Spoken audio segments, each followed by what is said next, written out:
मोहतः तदितराणि तृणाय मेने अस्मद्गुरोर्भगवतोऽस्य दयैकसिन्धोः रामानुजस्य चरणौ शरणं प्रपद्ये। मातापिता युवतयस्तनया विभूतिः सर्वं यदेव नियमेन मदन्वयानाम् आद्यस्य नः कुलपतेर्मुकुलाभिरामं श्रीमत्तदङ्घ्रियुगलं प्रणमामि मूर्ध्ना।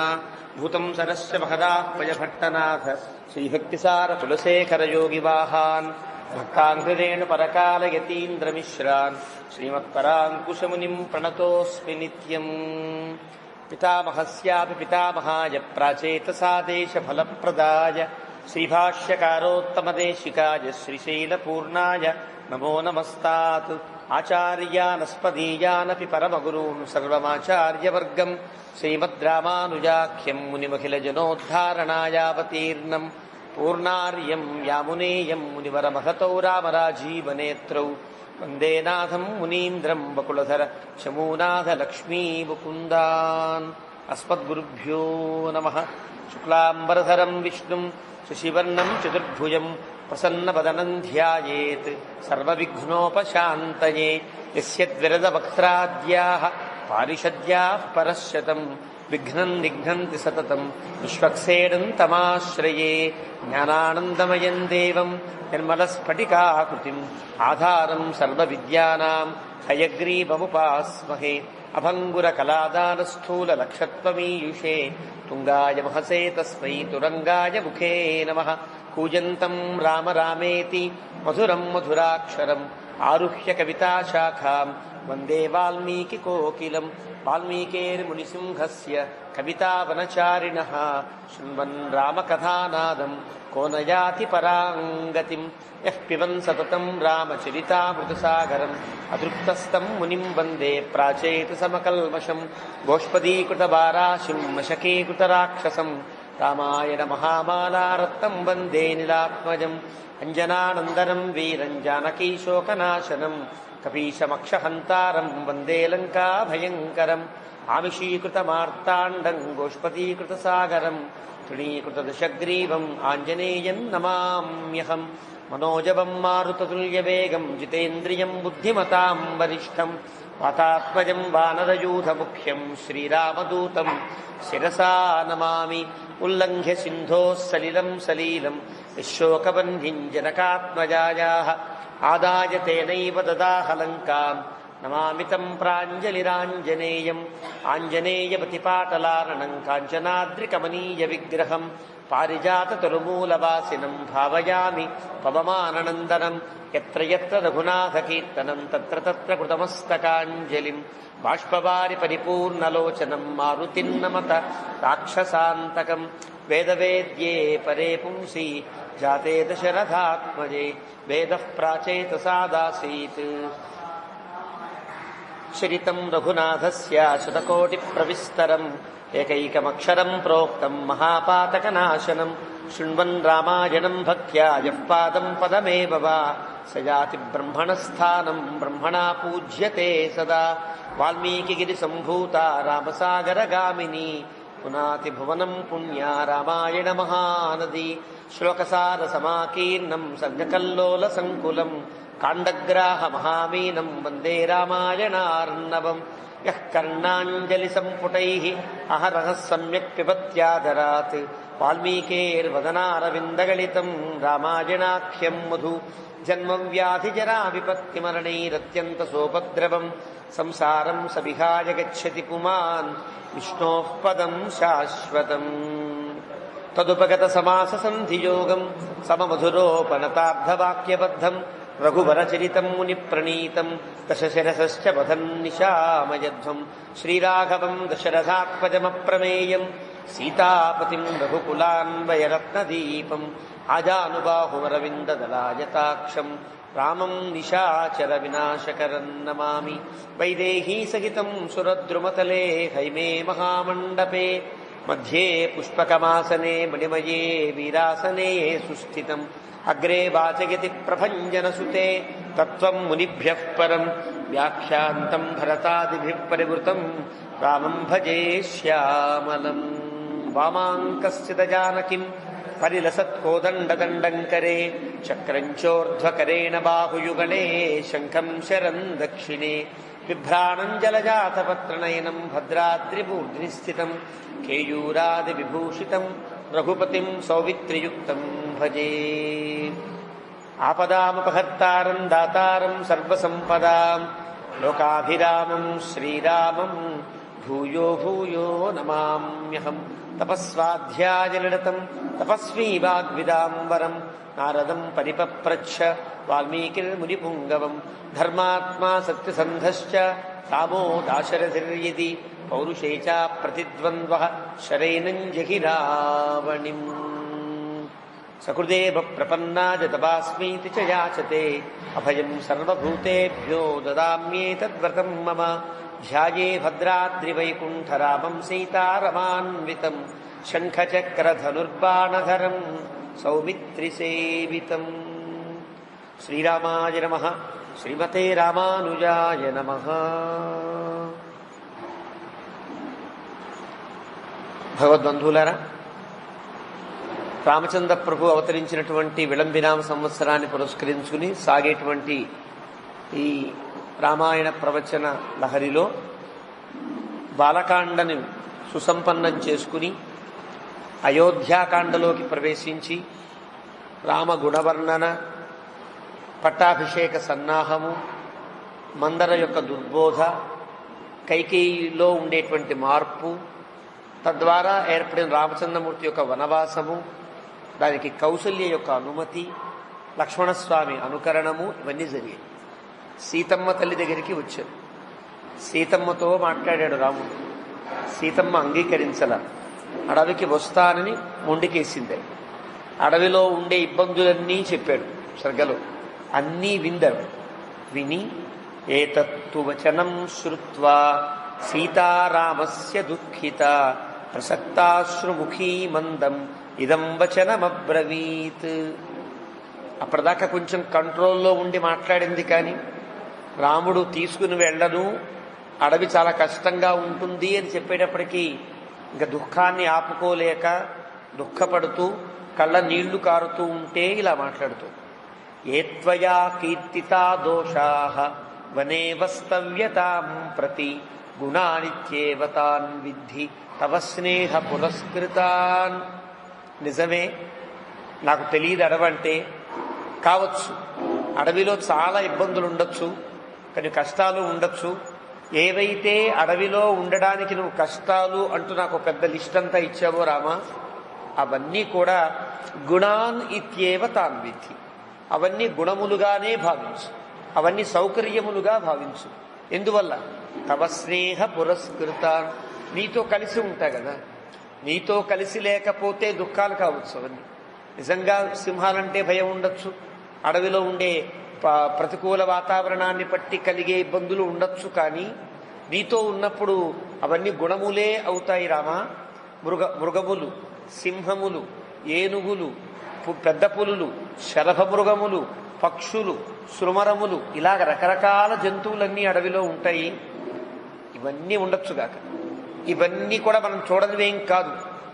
బొమ్మల్లో చూసుంటాం, పురాణాల్లో విని ఉంటాం, లేదా పెద్దలు చెప్తూ ఉంటే ఓ సింహం ఇలా ఉంటుందా, పులిలా ఉంటుందా, ఇవన్నీ చూసాం. పులి ఏం చేస్తుందో తెలుసు, సింహం ఏం చేస్తుందో తెలుసు, మృగం ఎలా పారిపోతుందో తెలుసు. పాముకి మనం ఎదుర్కొండా ధైర్యంగా నిలబడితే పాము పక్కకి వెళ్ళిపోతుంది. సింహమైనా ధైర్యంగా నుంచుంటే వీడు మనకంటే ధైర్యంగా ఉన్నాడని పక్కకి వెళ్ళిపోతుంది. అవన్నీ వాటి గుణములు మనకు తెలుసు. అవి మన మీద ఎదుర్కొనేటువంటి ఎదురుదాడి మనకు తెలుసు. అన్నీ మనకి తెలుసు, కానీ మనమంటే వాడికి తెలియదు కదా. అదృష్ట పూర్వరూపత్వాత్ సర్వే తే తవ రాఘవ. ఇప్పటిదాకా మామూలు మనుషులను చూసుంటాయి, పులులు కానీ సింహాలు కానీ. రామా, నిన్ను చూసుంటాయా? నీలాంటి వాడు ఇంకోళ్ళు లేడు కదా, నిన్నెప్పుడూ చూసుండవు. కాబట్టి నువ్వు వెళ్ళేటప్పటికీ అదృష్ట పూర్వ రూపత్వాత్. ఇప్పటిదాకా మనుషులు అంటే ఇలాగే ఉంటారనుకున్నావు, ఈయనేమిటి ఇలా ఉన్నాడు అనుకుంటూ ఆశ్చర్యపోయి నిన్ను చూస్తాయి తప్ప నీ మీద అవి మీద పడేటువంటి ప్రయత్నం చేయలేవయ్యా. ఎందువల్ల? నీలాంటి రూపము నీకు తప్ప ఇంకెవరికి. కొత్త రూపాన్నో కొత్త ఆశ్చర్యకరాన్నో చూచినప్పుడు ఎలాంటి వాడికైనా క్షణకాలం ఒక నివ్వెరపాటు కలగడం సహజం కదా. కాబట్టి నిన్ను చూచిన తరువాత అవేమీ ఏమి చేయలేక నీ రూపాన్ని చూచి నీకుండేటువంటి ఆ దార్ఢ్యాన్ని గమనించి నీ శారీరక పౌష్టికాన్ని గమనించిన తర్వాత అవన్నీ కూడా రూపం దృష్ట్వా అపసర్పేయు భజే సర్వేహి బిభ్యతి. నీ రూపాన్ని చూస్తే ఆశ్రితులకేమో ఆనందాన్ని కలిగిస్తుంది, కొంచెం నీకేదన్నా అపకారం చేద్దాం అనుకుంటే భయం కలిగిస్తుంది. అదృశ్యశ్చ అభిగమ్యశ్చ యాదోరత్నైరివార్ణవ. కాళిదాస్ అంటాడు తన రఘువంశంలో రఘువంశ మహారాజులు ఎలా ఉంటారో తెలుసునా, ఒక సముద్రంలాగా ఉంటారు. సముద్రాన్ని చూస్తే అందులో రకరకాల జలజంతువులు ఉంటాయని భయపడతారు. జలజంతువులు ఉంటాయి కాబట్టి దగ్గరికి వెళ్ళకూడదు అనిపిస్తుంది. అందులో రత్నాలు ఉంటాయి కాబట్టి దగ్గరికి వెళ్ళాలి అనిపిస్తుంది. అదృశ్యశ్చ అంటే వెళ్ళడానికి వీలు కానంత భయంకరంగానూ ఉంటుంది సముద్రం, వెళ్ళాలని అనిపించేంతగా ఆకర్షణీయంగానూ ఉంటుంది సముద్రం కదా. అలాగే నువ్వు ఎలా ఉంటావు? అదృశ్యశ్చ అభిగమ్యశ్చ, నువ్వు భయంకరంగా ఉంటావు. రాక్షసులకు, శత్రువులకు, క్రూర మృగాలకి నువ్వంటే భయం కలుగుతుంది. పైగా నీ చేతిలో ధనస్సు ఒకటి ఉందాయి, చూసి అవి భయపడి పారిపోతాయి తప్ప మన మీదకి రానే రావు. ఇది నా నిర్ణయము. ఎందువల్ల తెలుసిన భయే సర్వేహి బిభ్యతి. భయం కలిగితే నీకెంత భయం కలుగుతుందో వాటికి భయం వేస్తే వాటికి భయమే కదయా. వాటికి కూడా ప్రాణభయం ఉంటుంది కదా. కాబట్టి అవన్నీ భయపడతాయి తప్ప మావేం చెయ్యవు. త్వయాచ సహ గంతవ్యం మయా గురుజనాజ్ఞయ తద్వియోగేన మే రామ త్యక్తవ్యమిహ జీవితం. మా పెద్దలంతా చెప్పారు, నీతోనే ఉండమన్నారు, నీ నీడలా ఉండమన్నారు. పెళ్లి చేసేటప్పుడు కన్యాదానం చేస్తూ చెప్పిన మాట మర్చిపోయావా? పతివ్రత మహాభాగ ఛాయా ఇవ అనుగత సదా అన్నాడు మా నాన్నగారు. ఒక నీకు నీడలా నీ వెంటే ఎప్పుడు ఉంటుంది అని నీతో చెప్పారంటే అర్థం, అమ్మా నువ్వు నీడలా నువ్వు ఆయన వెంటే ఉండాలి అని నాతో కూడా చెప్పినట్టే కదా. కన్యాదాన సమయంలో ఆయన చెప్పిన మాట అది. కానీ గురుజన ఆజ్ఞేయ, నా తండ్రి గారు నీకు ఆజ్ఞాపించారు, నాకు ఆజ్ఞాపించారు, మీ నాన్నగారు ఆజ్ఞాపించారు, నువ్వు వెళ్ళొచ్చే. మా నాన్నగారు ఆజ్ఞాపిస్తే నేను రాకూడదా అన్నట్లుగా గురుజన ఆజ్ఞేయ, మా నాన్నగారు చెప్పారు కదా కాబట్టి రావాలి. రెండవది త్వద్వియోగేన మే రామ. అలా కాదు, మా నాన్నగారు చెప్పినట్టు నేను వెళతాను తప్ప మీ నాన్నగారు చెప్పినట్టు నువ్వు వినడానికి వీల్లేదు, నేను చెప్పినట్టే వినాలి అని నువ్వు ఉంచేశావా త్యక్తవ్య విహ జీవితం. ఇక విడిచిపెట్టేస్తా, ఇంక నేను బతకను ఇక్కడ. నహి మాం త్వత్సమీపస్థాం అభిశక్నోతి రాఘవ శురాణామీశ్వర శక్ర ప్రదర్శయితు మోజస. నహి మాం, నీ ప్రక్కనే నేనున్నప్పుడు వాడు మూడు లోకములకు ప్రభువు కావచ్చు, ఈశ్వరుడు కావచ్చు, దేవేంద్రుడు ప్రదర్శయితు మోజస, ఏమాత్రం నిన్ను పక్కకి జరిపి నన్ను ముట్టుకునే ప్రయత్నమో నాకు అపకారం చేసే ప్రయత్నమో ఎవడు చేయలేడు. నీవు పక్కన ఉన్నంతసేపు కదా. నువ్వు పక్కన ఉంటే నన్ను ఎవ్వడేం చేయలేడయ్యా. పతిహీనాతు యానారి, భర్తతో కాకుండా గనక భార్య దూరంగా ఉంటే పెళ్ళైనటువంటి భార్య రసా శక్ష్యతి జీవితం, బతకడానికి ఇష్టపడదయ్యా. కామమేవం విధం రామ త్వయామమ విదర్శితం. కాబట్టి నేను ఈ కోరికని వెళ్ళబుచ్చుతున్నానంటే కారణం నా సతిగా నా ధర్మం కూడా ఉన్నది, అందువల్ల నేను వెళ్ళబుచ్చుతున్నానయ్యా. అధచాపి మహాప్రాజ్ఞ. ఇంకో విషయం కూడా చెప్తాను, జాగ్రత్తగా విను రామ. బ్రాహ్మణానాం మయా శ్రుతం పురా పితృగృహే సత్యం వస్తవ్యం కిలమేవనే. నేను మా నాన్నగారింట్లో ఉన్న సమయంలో కొంతమంది జ్యోతిష్య పండితులు ఉంటారే, బ్రాహ్మణోత్తములు, దైవజ్ఞులు, వాడంతా ఒకనాడు నా జాతకాన్ని చూస్తూ చెప్పారు, ఈవిడకు అడవిలో ఉండవలసినటువంటి స్థితి కనిపిస్తోంది చక్రంలో అన్నారయ్యా. నా జాతకంలో అడవిలో ఉండాలనే నియమం ఉన్నదన్నమాట. కాబట్టి అదిలా సాగుతుంది. లాక్షణిభ్యో ద్విజాతిభ్య శ్రుత్వాహం వచనం పురా మనవాస కృతోత్సాహ నిత్యమేవ మహాబల. లాక్షణికులు అంటే సాముద్రిక శాస్త్రాన్ని చెప్పేవాడు. చెయ్యి చూసినప్పుడు కూడా ఒకళ్ళు నీకు వనవాసపు యోగ్యత ఉన్నదమ్మా అని చెప్పాడు. జ్యోతిష్యం చూసిన వాళ్ళు ద్విజాతిభ్య, వాళ్ళు కూడా నాకు వనవాసం ఉన్నది నా జాతకంలో అని చెప్పారు కదా. వనవాస కృతోత్సాహ. అప్పటి నుంచి నాకు ఎలాగో ఉన్నది కదా, ఎప్పుడు వెళదామా అన్నారు. ఎప్పుడైనా జ్యోతిష్యం చెప్పించుకున్నప్పుడు ఇది నీకు కలగబోతోంది అంటే అయ్యో అమ్మో అని భయపడుతూ కూర్చోకూడదు కదా.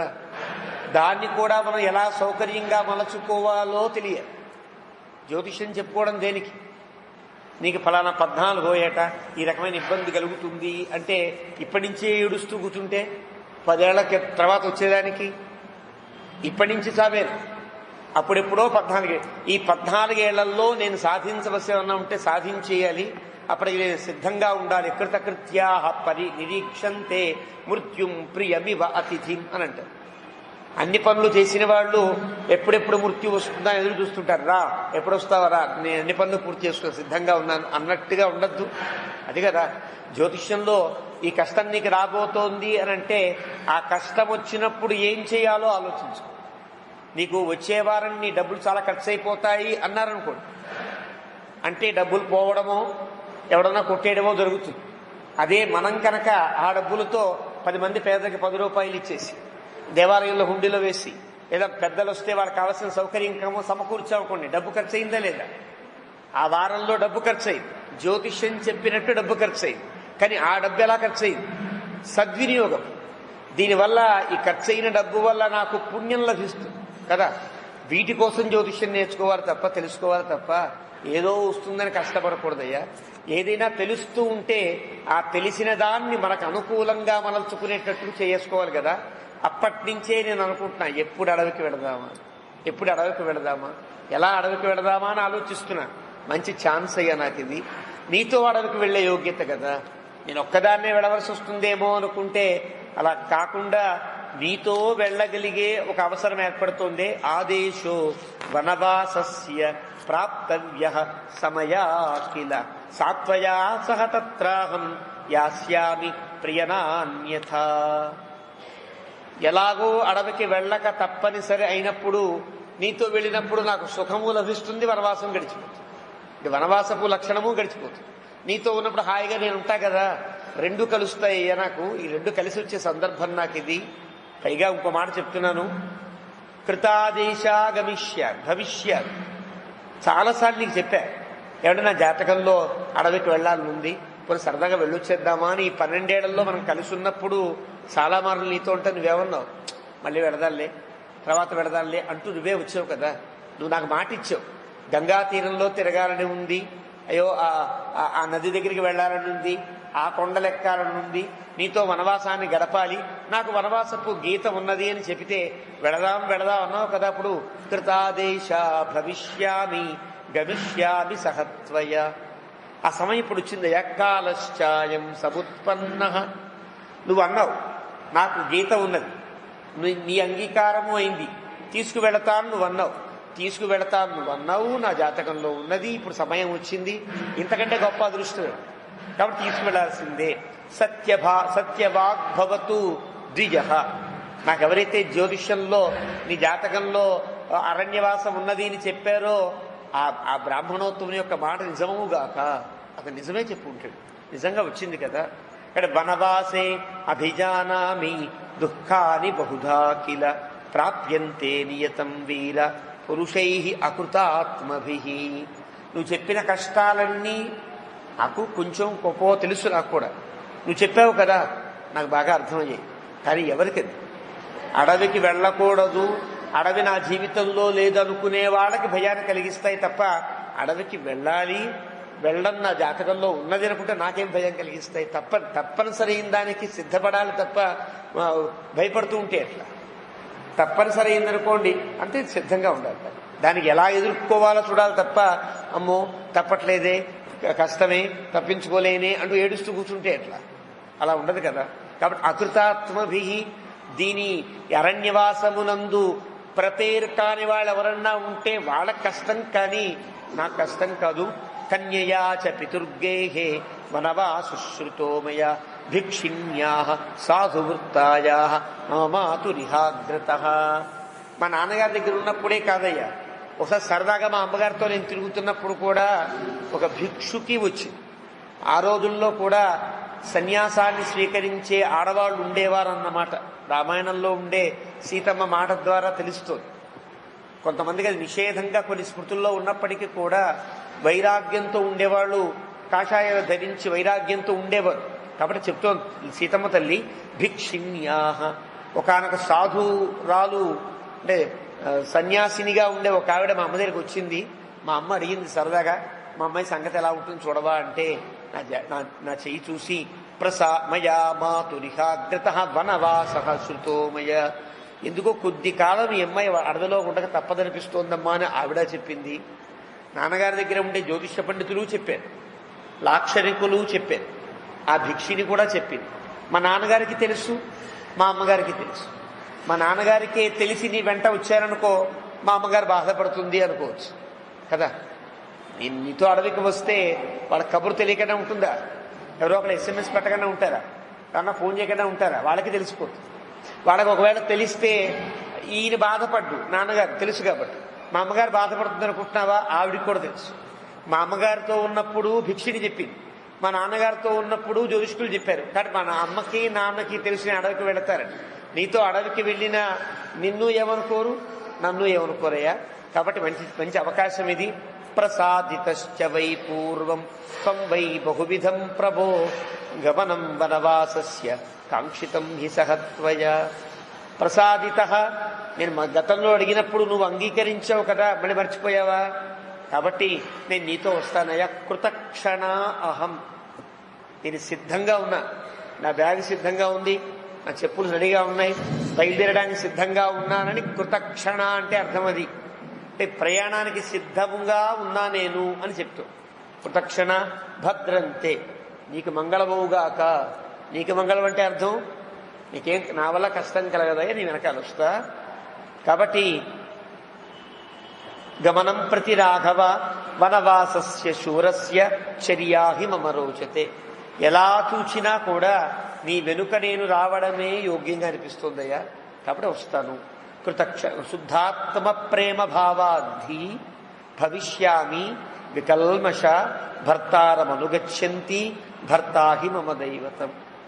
శుద్ధ ప్రేమతో వస్తాను తప్ప ఏదో నా కర్మగాలు నిన్ను కట్టుకున్నా, నీ కట్టుకుంటాక వనవాసం ఏర్పడింది, ఇలాంటి భావనే నాకు ఉండదయ్యా. శుద్ధ ఆత్మ ప్రేమతో వస్తాను, చాలా శుద్ధాత్మ. నా మనస్సు నీతో ఉండాలనిపిస్తుంది. నువ్వెక్కడ ఉంటే అదే అయోధ్య అనిపిస్తుంది.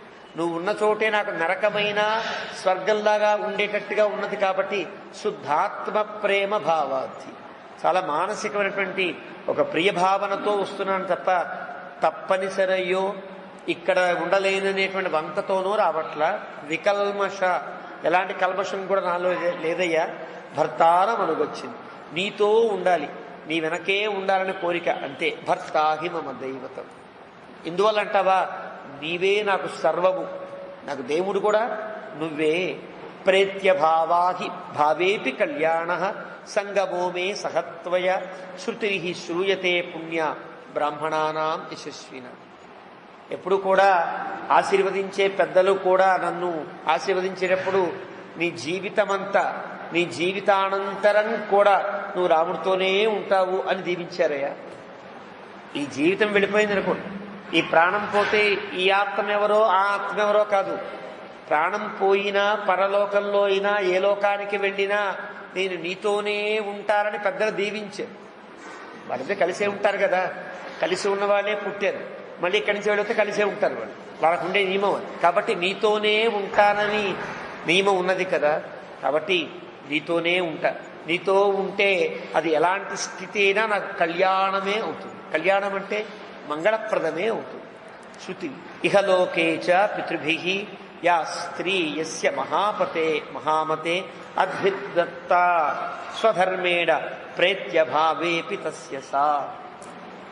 మా పెద్దలంతా కూడా ఒక అగ్నిహోత్రాన్ని ముందు పెట్టుకుని, పెద్దలంతా ఉంటే నీళ్లు వదిలి కదా కన్యాదానం చేశారు. కన్యాదానం చేస్తూ ఇది నీ వస్తువు, ఇది నీకు చెందింది, ఇది నీదే అన్నప్పుడు నీ వస్తువుని విడిచి వెళ్లే అవసరం నీకు లేదయ్యా, నిన్ను విడిచి ఉండవలసిన అవసరం కూడా నాకు.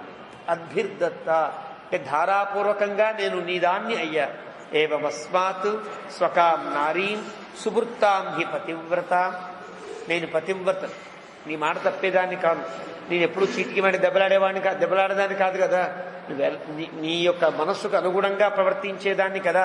సువృత్త, మంచి నడవడిక, ధర్మం. నువ్వు సంధ్యావందనం చేసుకుంటుంటే నీళ్ళు అందిస్తా, నువ్వు ఆరాధన చేసుకుంటూ ఉంటే పువ్వులు అందిస్తా, నువ్వు హోమం దగ్గర కూర్చుంటే నేతిని అందిస్తా, నీకు అనుకూలంగానే ఉన్నాను కదా నేను. సువృత్త స్వకాం నారీ, కొన్ని పరాయి స్త్రీనా, నీదైన స్త్రీని కదా. నా అభిరోచయసే నేతుం త్వం మాం కేనేహ హేతున. ఎందుకు అంగీకరించట్లా నువ్వు? అర్థం కావట్లేదు నాకు. ఇంకా నువ్వు వెళ్ళేటప్పుడు నీ ధనస్సును తీసుకెళ్తున్నావు కదా, నీ ధనస్సు ఎంతో నేనంత కదూ, అది వస్తువే, నీకు అవసరమైందే, నేను నీ వస్తువు లాంటిది దాన్నే కదా. నన్ను విడిచి వెళ్ళవలసిన అవసరం నీకు లేదయ్యా, అవకాశం లేదు, నేనే నీతో పాటు వస్తా. భక్తాం పతివ్రతాం దీనాం మాం సమాం సుఖ దుఃఖయో. నీకు భక్తురా అంటే నువ్వంటే ఇష్టపడేదా, నువ్వు మాట్లాడితే ఇష్టపడతా, నువ్వు కూర్చుంటే చూస్తుంటే ఇష్టపడతా, నువ్వు ఏ పని చేస్తున్నా నీ పని ప్రతిదీ నాకెంతో ఆనందాన్ని కలిగిస్తూ ఉంటుందే. కాబట్టి భక్తాం పతివ్రత, నువ్వు చెప్పినట్టు వింటాను. దీనాం, బతిమిలాడుకుంటున్నా కదా. మాం, నిన్ను అని. నన్ను అన్నతోడ నొక్కేందుకు చెప్పింది అంటే మన పెద్దలు చెప్పారు వ్యాఖ్యానంలో, మాం, నేను లక్ష్మినయ్యా అని. మా అంటే లక్ష్మీదేవికి పేరు. మాం సమాం, రెండు రకాల చెప్పింది, రెండు పదాలు చెప్పింది. మాం అంటే నన్ను అని అర్థం, సంస్కృతంలో ఒక అర్థం. నేను లక్ష్మినయ్యా, నన్ను విడిచి వెళ్తే నువ్వు ఎలాగయ్యా, నీ అవతారం ఎట్లా సాగుతుంది. కాబట్టి మాం సమాం, సమాం అంటే నీతో కలిసి ఉంటేనే వాడు నన్ను ఎత్తుకెళ్ళాలి, వాడు ఎత్తుకెళితేనే నువ్వు వాడిని చంపాలి, వాడిని చంపితేనే నీ అవతారం, నీ అవతారం దీనికోసం కదా ఏర్పడింది అని నొక్కి చెప్తున్నట్టుగా సమాం భక్తాం పతివ్రతాం దీనాం మాం సమాం అని 4 రకాలు చెప్పి సమాం సుఖ దుఃఖయో సమాం. సుఖం వచ్చినా దుఃఖం వచ్చినా నీతో సమానంగా ఉంటా. అలాంటి నన్ను నేతుమరహసి కాకుత్స్థ, నువ్వు తీసుకుని వెళ్ళవలసే ఉంటుంది అని గట్టిగా చెప్పి సమాన సుఖ దుఃఖిని, కలగబోయే సుఖము దుఃఖము ఇద్దరికి సమానంగానే ఉంటుంది. నిన్ను విడిచి నేను లంకలో ఏడాది పాటు ఉన్నా నీకెంత కష్టమో నాకంత కష్టమే, ఇద్దరికీ సమాన దుఃఖమే ఏర్పడుతుంది అని భవిష్యత్తును చెప్తున్నట్లుగా సీతమ్మ ఇంకా చెప్తుంది. ఇంకా ముందు జరగబోయే మాటల్ని తన మాటల్లో వ్యక్తీకరిస్తున్నట్లుగా ఉంటుంది. రాముడికి అవతార పరమార్థాన్ని తెలియజేస్తున్నట్లుగా ఉంటుంది సీతమ్మ మాటలన్నీ కూడా. యది మాం దుఃఖితాం ఏవం వనన్నేతున్న చేచ్ఛసి, నువ్వు గనక ఇంత బతిమిలాడుతున్నా నన్ను తీసుకుని వెళ్ళలేదనుకో, వెళ్ళకపోతే ఏం చేస్తాను తెలుసునా, విషమగ్నిం జలం వాహం ఆస్థాస్యే మృత్యు కారణాత్. కానీ అవతారం దేనికి? విషం తాగేస్తా, ఈ ప్రాణాన్ని విడిచిపెట్టేస్తా, అగ్నిలో దూకేస్తా విడిచిపెట్టేస్తా, నీళ్లలో దూకేస్తా విడిచిపెట్టేస్తా. ఏవం బహువిధాం తం సా యాచతే గమనం ప్రతి, చాలా బతిమిలాడి నాను మేనే మహాబాహు, అప్పటికీ అంగీకరించండి. అంటే రాముడు కష్టం కదా, ధర్మవత్సలుడు కదా, అప్పుడు ఇంత బతిమిలాడటం నా మీద ప్రేమతో బాగానే ఉంది. ఇప్పుడు వెళ్ళిన తర్వాత పడే కష్టాలని ఎంతమంది కష్టాలు పడుతుంది. కాబట్టి నాను మేనే, వద్దమ్మా నేను తీసుకుని వెళ్ళను అని. మహాబాహు అంటే అర్థం బాగా పొడవాటి గొప్ప చేతులు కలిగిన వాడు అంటే అర్థం ఏంటి? సీతమ్మ దగ్గరికి వస్తుంటే దూరం జరిపాడు, వద్దు నువ్వు రావడానికి వీల్లేదు అన్నాడు. అది అప్పుడు మహాబాహు అని వర్ణిస్తాడు వాళ్ళు. వాల్మీకి వర్ణించే విశేషణంలో ఒక అక్షర చిత్రం ఉంటుంది, ఆ చిత్రం లేకపోతే ఉండదు. ఇక్కడ మహాబాహు ఎందుకనాలి? మహామతి అనొచ్చు కదా, ఇంకోటేదో అనొచ్చు, అలా కాదు. నాను మేనే మహాబాహు, వద్దు సీత నేను చెప్తున్నా కదా అంటూ గట్టిగా నివారించాడు. ఏవముక్తాతు సాశింతాం మైథిలీం సముపాగత స్నాపయంతీవ గాముష్ణై అశ్రుభిర్నయనచ్యుతై. ఒక్కసారి కుప్పగూలిపోయి తలకాయ ఉంచుకుని ఏడుస్తోందేమో, కళ్ళ నుంచి కారే నీళ్లు భూమిని తడిపేస్తున్నాయా అన్నంతగా భూమి అంతా మెత్తగా అయిపోయేంతగా ఏడుస్తుంది. చింతయంతి తథాతాంతు నివర్తయతు మాత్మవాన్. అలాగా బాధపడేటువంటి సీతమ్మని నివారించడం కోసమని తామ్రోష్ఠీం సతదా సీతాం కాకుత్స్థో బహ్వసాంతయతు. మళ్ళీ చిన్న విశేషణం వేశాడు వాల్మీకి. తామ్రోష్ఠి అంటే రాగి రాగి వంటి పెదవులు కలిగిన ఆవిడ. ఎప్పుడు ఎప్పుడు కుదురుతుంది అలా? ఆవిడ తలకాయ ఉంచుకుని ఏడుస్తూ ఉంటే ఆవిడ పెదవులు ఎర్రగా రాగిలా ఉన్నాయి ఎలా అంటాడు? అనడు. నివర్తయుతుం తథా తాంతు ఆత్మవాన్. రాముడు లేపాడు, దగ్గరకు తీసుకున్నాడు. దగ్గరకు తీసుకుంటే తన ముఖం దాకా సీతమ్మ ముఖం వస్తే ఆ పెదవులన్నీ కూడా ఎర్రబడిపోయి ఉంటే తామ్రోష్ఠి. వాల్మీకి వర్ణించిన ఆ ఒక్క పదంలో ఈ అక్షర చిత్రం అంతా ఉంటుంది. దగ్గరికి తీసుకున్నాడు. ఏడుస్తున్నావా అంటే దూరంగా ఉండి సినిమా నాటకంలోలాగా ఏడుస్తున్నావా సీత? ఏడవద్దు అంటే ఏడుస్తున్నాను స్వామి అంటుంది. దూరంగా ఉంటారా భార్యాభర్తలు ఇద్దరు? దగ్గరకు వస్తారు కదా, దగ్గరికి తీసుకున్నాడు. ఆవిడని ఓదార్చాలి, ఒప్పించాలి కాబట్టి దగ్గరకు తీసుకునేటప్పటికీ తామ్రోష్ఠి అని వర్ణిస్తాడు వాల్మీకి. అంటే పెదిమ రాముడికి దగ్గరగా ఉంది, సీతమ్మ యొక్క ముఖము రాముడికి దగ్గరగా ఉందని లెక్క. అంతవరకు తీసుకున్నాడు. బహ్వసాంత్వయతు, చాలా తలకాయ మీద పాపం చేపెట్టి దువ్వుతూ నా మాట విను, ఊరుకో, ఉండిపో అంటున్నాడు అన్నమాట. అంటూ వాల్మీకి 29వ సర్గను ముగించాడు. 30వ సర్గ ప్రారంభం. సాంత్వ్యమానాతు రామేణ మైథిలీ జనకాత్మజ వనవాస నిమిత్తాయ భర్తారవిదమబ్రవీత్. ఇంకా భర్త దగ్గరికి తీసుకున్నప్పుడు అంతమంది కోపంగా మాట్లాడి ఉండొచ్చు, కొంచెం సౌండ్ పెంచి ఉండొచ్చు కదా, తీసుకెళ్ళట్లేదు కోపం రాదా? ఇప్పుడు దగ్గరికి తీసుకున్నప్పటికీ సౌండ్ తగ్గుతుంది. గోముగా మాట్లాడతారు ఆడవాళ్ళు కదా, ఆ గోముగా మాట్లాడుతుంది. ఎలాగ చూసినా సాతం సాతం ఉత్తమ సంవిఘ్న సీతా విపుల వక్షసం. ఇక్కడ విపుల వక్షసం అనే పదప్రయోగం వల్ల మనకు తెలిసేది ఏం తెలుసునా, సీతమ్మను దగ్గరగా తీసుకుని ఓదారుస్తుంటే ఆవిడ కాస్త గుండెల మీద తలకాయ పెట్టి మాట్లాడుతుంది. విపుల వక్షసం, విశాలమైనటువంటి రామచంద్ర ప్రభు యొక్క గుండెల మీద తన యొక్క శిరస్సు పెట్టి, మరి మీరేమో నన్ను తీసుకెళ్ళట్లేదు కదా అంటుంది కదా, అలా అంటుంది ఇక్కడ. ప్రణయాచ్చ అభిమానాచ్చ పరిచిక్షేప రాఘవం. ఇప్పుడు రాముణ్ణి వెక్కిరించడానికి ధైర్యం వచ్చింది. దూరంగా ఉంటే వెక్కిరించే అవకాశం ఉండదు. దగ్గరికి తీసుకునేటప్పటికీ సరదాలు ఆడచ్చు. నువ్వేమన్నా ధైర్యం లేనివాడివా, ఆడదానివే, నువ్వేమన్నా అనాలనుకో, దూరంగా ఉంటే ఎట్లా? ఎప్పుడైతే రాముడు దగ్గరికి తీసుకున్నాడో, సను ఏర్పడిందో, ఆ వక్షస్థలం మీద తన శిరస్సు పెట్టిందో అప్పుడు అంటోంది ప్రణయాచ్చ, ప్రేమతో, అభిమానాచ్చ, తన మాట నెగ్గాలనే గర్వంతో. 2 పదాలు ఇక్కడ వాల్మీకి చెప్పిన. ప్రణయాత్, ప్రేమ ఉన్నది, రాముడిని తిట్టబోతోంది. చూసినా ఎంత గొప్ప తిట్టు తిడుతుందంటే, ఏ స్త్రీ కూడా భర్తను తిట్టకూడదు, తిట్టరు. అంత గొప్ప తిట్టు తిడుతో. రహస్యం ఇది. మనకి వాళ్ళిద్దరి మధ్య జరిగింది వాల్మీకి బహిరంగపరిచాడు కానీ పాపం వాళ్ళిద్దరి మధ్యన ఉండవలసిన అంశం ఇది. వాళ్ళిద్దరు ఎన్నైనా మాట్లాడుకోవచ్చు, వాళ్ళిద్దరు రహస్యంగా మాట్లాడుకుంటున్నారు. కానీ వాల్మీకి దీన్ని పాపం ఏమంటే లీక్ చేశాడు అందరికీ. ప్రణయాచ్చ, చాలా ప్రేమతో, అభిమానాచ్చ, అభిమానం అంటే కొంచెం గర్వం, నా మాట నెగ్గాలి అనేటువంటి ఒక చిన్న పట్టుదల.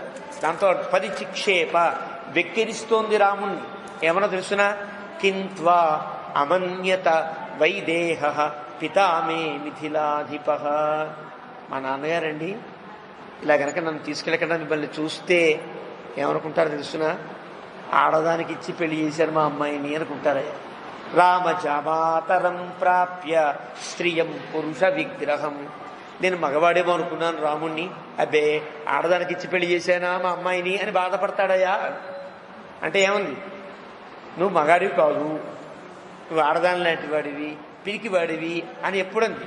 ప్రణయాచ్చ అభిమానాచ్చ, చాలా ప్రేమతో, చాలా గోముగా తన మాట నెగ్గించుకోవడం కోసం ఎక్కడో గిల్లకపోతే రాముడికి నొప్పి జరగట్లేదని గిల్లింది చిన్నగా.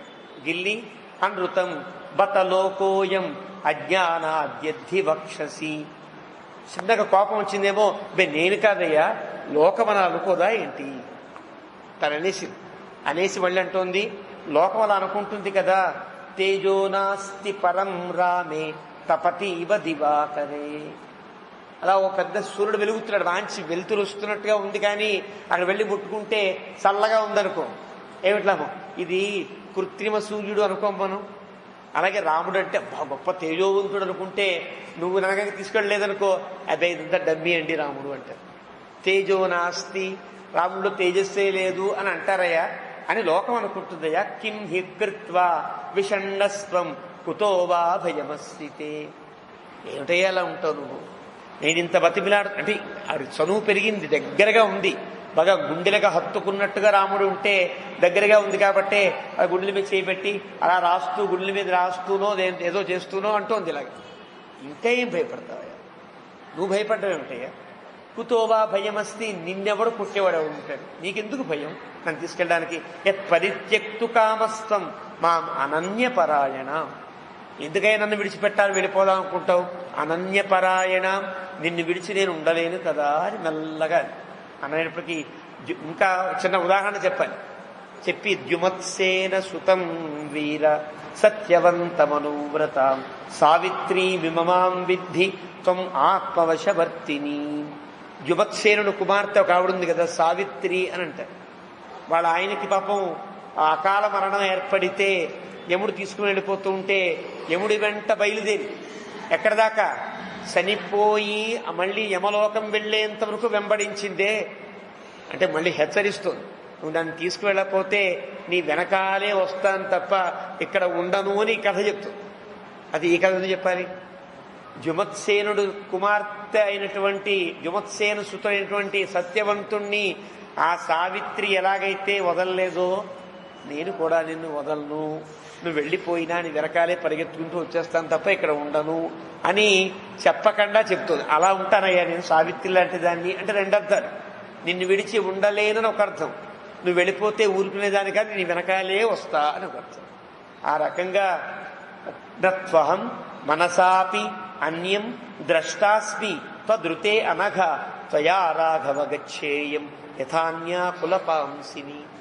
నాకంటూ కొన్ని ధర్మాలు ఉంటాయి కదా రామ, నిన్ను తప్ప వేరెవరిని కూడా మనస్సులో ఎప్పుడు ధ్యానించే స్థితి నాకున్నది కాదయ్యా. నిన్ను చూడకుండా ఉండలేని స్థితిలో నేనున్నాను, కానీ నీతో వస్తా. నీతో గనక రాకపోతే కులపాంసిని అవుతా. అంటే నీ యొక్క సూర్యకులమునకు నీ యొక్క ఇక్ష్వాకు కులానికి ఒక కళంకం తెచ్చిన దాన్ని అవుతా. అంటే రాముడు వెళ్ళిపోతే 14 ఏళ్ళు భర్త అడవిలో కష్టాలు పడుతుంటే ఏమిటోనండి ఆ కోడలు దశరథుని కోడలు హాయిగా 14 ఏళ్ళు అయోధ్యలో ఉండి హాయిగా సుఖంగా ఉందండి అంటే అది ఎవరికి కళంకం? కులానికి కళంకం కదా, ఇక్ష్వాకు వంశానికి కళంకం కదా. కానీ నీ వంశమునకు కళంకం తేకుండా ఉండాలన్నా, నా పని తీరాలన్నా, నా కోరిక నెరవేరాలన్నా నేను నీతో రావాలి. స్వయంతు భార్యాం కౌమారీ, నువ్వు కూడా అలా ఉండాలి. నేను కౌమారీం కదా, ఇంకా నాకు పూర్తిగా యవ్వనము దాటే వయసు కాదు, కన్యాత్వానికి యవ్వనానికి మధ్యలో ఉండే వయసులో నేనున్నా. అలాంటి నన్ను విడిచి నీవు చిరం అధ్యుషితాం పురి, చాలా కాలం దూరంగా విడిపోవడానికి ఎలా ఇష్టపడతావయ్యా? శైలూష ఇవమాం రామ పరేభ్యో దాతుమిచ్చసి. ఒక నాటకంలో ఒక నటకుడు కనుక ఒక నటకుడు ఉంటాడు, నటకుడు ఉంటే ఆ నటి అతని భార్య కాదు, ఆవిడెవరో వీడెవరో వీరిద్దరూ కలిసి ఏదో నాటకం వేశారు. దశరథుడు కైకేయి, దశరథుడు కౌశల్య అనుకో. అప్పుడు వాళ్ళు ఎంతంత దూరంగా ఉండి కౌశల్య నువ్వు అడవిలో వద్దు ఇక్కడే ఉండు అంటే అలాగే ప్రభు ఉండిపోతుందే. ఇదా నాటకం? ఇదే ఉన్నా అది నాటకం కావచ్చు. వాళ్ళు ముట్టుకోకుండా మాట్లాడుకోవచ్చు, లేదా వాళ్ళు చెప్పినట్టుగా అంతవరకే మాట్లాడి ఊరుకోవచ్చు, కానీ ఇది నాటకం కాదయ్యా. శైలూష ఇవమాం రామ. ఒక నటకుడు ఒక నటిని ఎవరికో ఇచ్చేసినట్టుగా అంటే తేలికగా, అంటే ఆవిడ భార్య కాదు భర్త కాదు, భర్త భార్య కాని వాళ్ళు మాట్లాడుకునేటట్టుగా ఈ మాట్లాడి మన మధ్యన నువ్వు నన్ను ఆగమండమేంటి? నేను ఆగిపోడు, నువ్వు నాపేయడమే. నేను ఆపడానికి వీల్లేదు, నేను ఆగడానికి వీల్లేదయ్యా, నీ వెనకాల వస్తాను. యస్య పథ్యంచ రామార్థ యస్య చార్ధే అవరుధ్యసే త్వం తస్య భవవశ్యశ్చ విధేయశ్చ సదానఘ. నువ్వు నాకు చాలా ధర్మాలు చెప్పావు రామా. రామా ఆర్థ, నాకు చాలా ధర్మాలు చెప్పావు కదా. ఏమని? ఎవరి కోసమైతే ఏ తల్లిదండ్రులను విడిచి ఉండకూడదు, వాళ్ళ సేవలోనే ఉండాలి, కాబట్టి ఇక్కడే ఉండు సీత అని నాకు చెప్పేవే, మరి ఆ ధర్మం నీకు వర్తించదా? నువ్వు ఆగిపో, నేను ఆగిపోతా. నువ్వు బయలుదేరు, నేను నీతో వెనక వస్తా అంటే గట్టిగా ఆపకుండా ఉండే ప్రయత్నం. రాముడు ఎలాగో ఆగడం తెలుసు కాబట్టి ఈ మెలిక వేసి నువ్వు ఆగులతే, నువ్వు ఆగితే నేను కూడా ఆగిపోతాను అని సమామనాదాయ వనం నత్వం ప్రస్థాతుమర్హసి తపోవా యదివా అరణ్యం స్వర్గోవా స్యాత్ సహత్వయ. నీతో ఉంటే అది తపస్సు కావచ్చు, అరణ్యం కావచ్చు, స్వర్గం కావచ్చు, ఏదైనా నాకు ఒకటే. స్వర్గమైనా ఒకటే, అరణ్యమైనా ఒకటే. కేవలం తపస్సు చేసుకుంటాను, విలంగానే కళ్ళు మూసుకుంటాను, నువ్వు కళ్ళు మూసుకో అంతే, నీతో నేను మాట్లాడలేదు, నేను చూసేది లేదంటావా, అలా అయినా ఓకే. నువ్వు తపస్సే అన్నా నీ వెనకాల వస్తా, అరణ్యమే అన్నా సుఖంగా ఉంటా, స్వర్గమే అన్నా అది మామూలేనయ్యా నాకు. కులశేఖరులు చెప్తారే, దివివా భువివా మమాస్తు వాసః నరకేవా నరకాంతక ప్రకామం అవధీరిత శారదారవిందౌ శరణౌ తే మరణేపి చింతయాని. స్వర్గంలో ఉంచుతావా ఉంచు, భూలోకంలోనే ఉంచుతావా ఉంచు, పోనీ నరకంలో పడేస్తావా పడే. ఎక్కడ పడేసినా ఒకటే నా కోరిక, నీ పాదారవిందములను ధ్యానిస్తూ ఉండే ఒక్క వరం ప్రసాదించు. అంటే అది గనక నాకు ఆ ధ్యానం గనక సాగితే స్వర్గము ఒకటే, భూలోకము ఒకటే, నరకం కూడా ఒకటే అని చెప్పినట్టుగా ఇవిడు కూడా తపస్స, అరణ్యమా, స్వర్గమా, ఏదైనా నాకు ఒకటేనయ్యా. మమ వాత సముద్రం నచమే భవితా తత్ర నశ్చిత్ పథి పరిశ్రమ పృష్ఠతస్తవ గచ్చంత్యా విహారశయనేష్వివ. నీ వెనకాల వస్తూ ఉంటే కనుక, నీ వెనుకే నేనుంటే నాకు ఏ పరిశ్రమ, అంటే అడవిలో నడుస్తున్నాననేటువంటి బాధ కూడా ఉండదయ్యా. ఏం కష్టపడిన నేను విహారంలో కావచ్చు, పడుకోవడంలో కావచ్చు, నడవడంలో కావచ్చు, పడుకోవడంలో కావచ్చు. మహాకుశకాశ శరేషీకా ఏ చ కంటకినో ద్రుమా తూలాదిన సమస్పరిశా మార్గే మమ సహత్వయ. ఇందాక చెప్పేదే గత సర్గలో చెప్పాడు రాముడు, సూదిగా ఉండే దర్భలు ఉంటాయి, మనకు దర్భలని ముళ్ళని తెలియకుండా ఉండేటువంటి ముళ్ళు ఉంటాయి, అవి ఆకుల్లాగే ఉంటాయి ముళ్ళు. ఇప్పటికీ మనకి కూడా చూడొచ్చు, పెడుతూ ఉంటే ఓ తీగలా ఉంటుంది, ఆ తీగ ఆకులు ముడిచినట్టే ఉంటుంది, ఆకులాగే ఉంటుంది, కానీ విపరీతంగా గుచ్చుకునేటువంటి ముళ్ళు ఉంటాయి కదా, అలాంటివి ఉంటాయని చెప్పావు కదా. అవన్నీ కూడా అది కుశలు కావచ్చు, కాశదర్భ కావచ్చు, శరేషీకాహ ముళ్ళల్లా ఉండి ఆకుల్లా కనిపించే కంటకాలు కావచ్చయ్యా. ఏవైనా సరే దూది మీద నడిచినట్టు, కృష్ణాజినం మీద కూర్చున్నట్టే భావిస్తాను తప్ప అవి ముళ్ళుగా నేను భావించు. తూలాజిన సమం అంటే తూలాజినంగానే భావిస్తానయ్యా. మహావాత సముద్ధూతం చెప్పావు, పెద్ద పెద్ద దుమ్ములు వేస్తాయి, సుడిగుండాలు వస్తాయి, దుమ్ము వేస్తున్నావు కదా, ఆ దుమ్ము నా మీద పడితే కొంచెం ఇబ్బందికరంగా ఉంటుంది కదా. దుమ్ము పడితే అదంతా చందనం అనుకుంటాను తప్ప దుమ్ము అనుకోనయ్యా, నీతో ఉంటా కదా, అదంతా చందనమే అనుకుంటాను.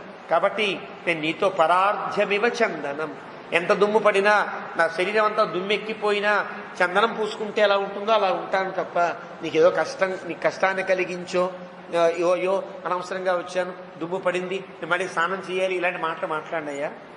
శాద్వలేషు యథాశిష్యే వనాంతే వనగోచర కుధాస్తరణ తల్పేషు కిం స్యాత్ సుఖతరం తతః. పచ్చగడ్డి మీద పడుకుంటా, దానికంటే తల్పం గొప్పదాయి? హంసతులిక తల్పం కంటే ఇది తక్కువ ఉంటుందా? అది మెత్తగానే ఉంటుంది, ఇది మెత్తగానే ఉంటుంది. పడుకున్నప్పుడు మెత్తదనం కావాలా, అది హంసతూలికలా గడ్డ అనేది కావాలా? నాకు గడ్డి హంసతూలిక రెండు ఒకటే. కుథా కింద కూర్చున్నప్పుడు ఆసనంలో కూర్చున్న ఆసనం ఎంతో ఇది అంతేనయ్యా.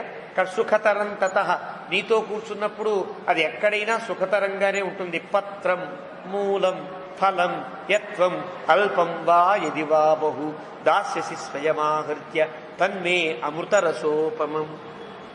ఇప్పుడు నేను మన అంతఃపురంలో ఉంటే నాకు కాఫీ ఇచ్చే ఆవిడ ఒక ఆవిడ, టీ ఇచ్చే ఆవిడ ఒక ఆవిడ, టిఫిన్ పెట్టేవాళ్ళు ఒకళ్ళు, నాకు అన్నం పెట్టేవాళ్ళు ఒకళ్ళు, ఏదో పండు తెచ్చేవాళ్ళు ఒకళ్ళు, పండ ముక్కలు కోసి అందంగా డిజైన్లో పెట్టి అమ్మగారు తీసుకోండి అనేవాళ్ళు ఒకళ్ళు, ఇంతమంది నాకు.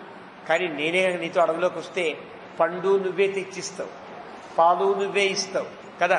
నీతో తీసుకుంటున్నప్పుడు ఆ అందం ఆ ఆనందం ఇక్కడ ఏం దొరుకుతున్నాయి? ఇక్కడ ఎలాగో వాళ్ళు ఇవ్వక తప్పదు. నువ్వెప్పుడు నాకు అందించి ఇస్తావా? నువ్వు సీత కాఫీ తీసుకో అంటావా, సీత పండు తీసుకో అంటావా? ఎప్పుడు అన్నావు? అక్కడ మన ఇద్దరమే కాబట్టి నేను నీకు ఇవ్వాలి, నువ్వు నాకు ఇవ్వాలి.